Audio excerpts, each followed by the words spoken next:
Assalamualaikum warahmatullahi wabarakatuh. Halo teman-teman, perkenalkan nama saya Fauzia Rahmadani Asis.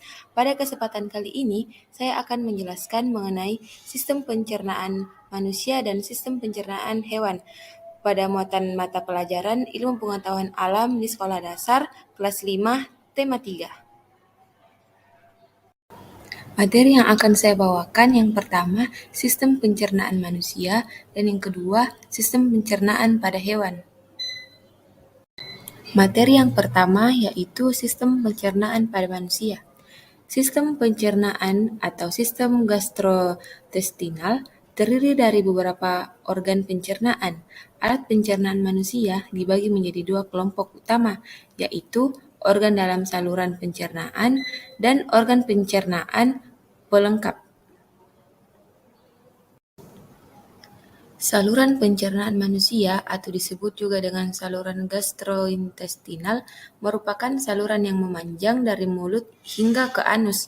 Saluran ini berfungsi untuk mencerna, memecah, menyerap zat gizi makanan yang kemudian dialirkan melalui peredaran darah. Organ pencernaan pada manusia yang pertama yaitu mulut. Proses pencernaan dimulai dari dalam mulut, tempat terjadinya pencernaan mekanis dan kimiawi. Mulut berfungsi untuk mengunyah makanan menjadi lebih halus agar mudah dicerna. Di dalam mulut terjadi pencernaan secara mekanis oleh gigi dan kimiawi oleh enzim amilase. Yang kedua, kerongkongan. Esofagus atau kerongkongan adalah saluran yang menghubungkan mulut dengan lambung. Saluran ini merupakan jalan bagi makanan yang telah dikunyah dari mulut menuju proses pencernaan selanjutnya di dalam lambung. Kerongkongan dengan tenggorokan itu beda loh. Yang ketiga, lambung.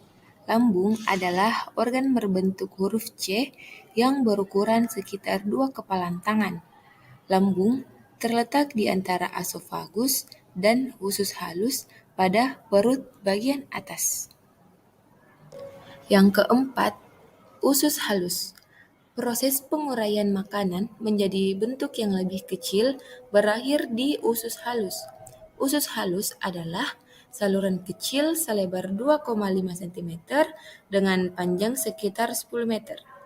Organ pencernaan ini terdiri dari 3 bagian yaitu duodenum atau usus 12 jari, jejum atau usus kosong, dan ileum atau usus penyerapan. Yang kelima, usus besar. Usus besar adalah organ pencernaan yang mengelilingi rongga perut. Organ yang disebut juga dengan kolon memanjang dari sekum kantong yang menghubungkan ileum atau ujung usus kecil dengan kolon sampai ke anus. Yang terakhir ialah rektum dan anus. Sisa isi usus besar yang telah menjadi feses kemudian disalurkan ke bagian akhir usus besar, yakni rektum. Rektum akan sementara menampung feses sebelum dikeluarkan dari tubuh. Saat rektum sudah mulai penuh, otot-otot di sekelilingnya akan terangsang untuk mengeluarkan feses melalui anus. Materi yang kedua ialah sistem pencernaan hewan. Hewan ruminansia merupakan hewan pemamah biak pemakan tumbuhan atau herbivora. Sistem pencernaan pada hewan ruminansia lebih unik dibandingkan dengan manusia. Hewan ruminansia dapat mengunyah atau memamah makanannya melalui 2 fase. Fase pertama terjadi pada saat awal makanan masuk. Makanan hanya dikunyah sebentar dan masih dalam tekstur yang kasar. Selanjutnya, makanan akan disimpan di dalam rumen atau lambung. Fase yang kedua yaitu ketika ramen sudah penuh, hewan ruminansia akan mengeluarkan makanan yang dikunyahnya tadi untuk dikunyah kembali hingga teksturnya lebih halus. Kemudian makanan akan masuk ke dalam lambung lagi. Proses pencernaan yang pertama yaitu rongga mulut atau vakum oris. Rongga mulut berfungsi sebagai tempat masuknya makanan dan dimulainya proses pencernaan.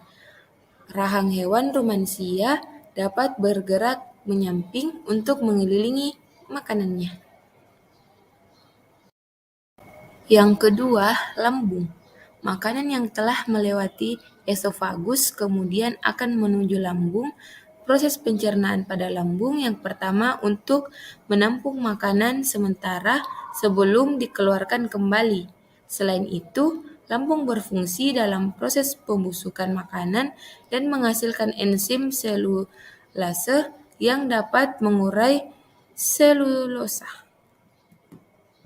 Yang ketiga usus halus. ialah usus halus berfungsi menyerap sari-sari makanan yang telah diproses di lambung. Sari-sari makanan yang telah diserap kemudian diedarkan ke seluruh tubuh dan diubah menjadi energi. Yang terakhir ialah anus. Setelah sari-sari makanan diserap oleh usus halus, sisa proses penyerapan akan dibawa menuju anus. Sisa ampas makanan tersebut akan dikeluarkan melalui anus. Kesimpulan dari materi kali ini yaitu, jadi sistem pencernaan adalah proses menerima makanan, mengubahnya menjadi energi, dan mengeluarkan sisa proses tersebut. Lebih rincinya yaitu proses penghancuran makanan yang terjadi dalam mulut hingga lambung. Selanjutnya adalah proses penyerapan sari-sari makanan yang terjadi di dalam usus.